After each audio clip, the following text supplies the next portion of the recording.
iPhone 4S. It was just a name, but Apple fanboys were a bit deflated that the iPhone 5 was actually an iPhone 4S. This on the back of news today that Aussies are being slugged up to 60% more for tracks downloaded from iTunes. So Americans get this for peanuts, while we shell out twice as much for this quality product. Consumers have been gouged with iTunes downloads. We Aussies love our iGadgets. We're one of the biggest market shares for the iPhone brand, and we download millions of tunes a year. So are we being taken for granted by this massive global giant? And if we are, how much longer will they be the apple of our eye? Good pun. Alex Kidman is the editor of online tech magazine Gizmodo, and he's been up probably since about 3 a.m. following this nerd excitement. Alex, I've been sitting on my old iPhone 3 for months now, waiting for the iPhone 5 to come out, but they've rolled out the 4S. Should I be disappointed? Not entirely.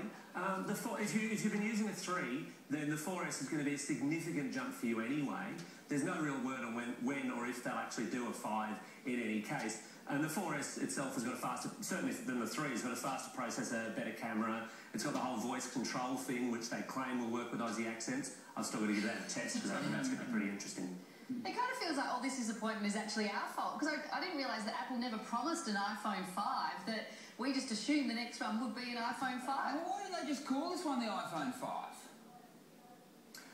It's just marketing, really. I mean, they could have called it the iPhone Alpha. They could have called it, you know, the iPhone Bob if they felt like it. They've done this before. The iPhone 3G became the 3GS, so the 4 becomes the 4S. That's about all there is to it. What about iTunes? Is it true we're paying a whole lot more for the latest Miley Cyrus single than the customers overseas?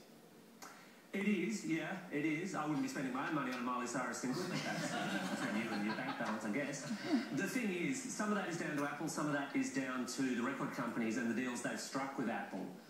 You can see that more recently with the apps for iPhone, where Apple did bring the prices down a lot closer to the overseas prices once you take tax into account. They can't as easily do that with the music and movies because they don't own them. Well, for the Miley Cyrus fans out there, what's the alternative, Alex, to get it if we can't get it on iTunes for cheap enough? You could use services like Telstra has a Big Pond Music service, Optus has a service. The problem with those being that they are a little bit smaller. They're a little bit cheaper than iTunes, but the selection's not as great. I've got to be honest, as a gadget fiend, I actually take a relatively low-tech approach. I buy CDs and rip them because it's perfectly legal and I'm in control of it. No, it's groundbreaking stuff. I'm not sure it'll catch on, but bravo, Alex, for trying. Thanks for chatting to us tonight. No worries.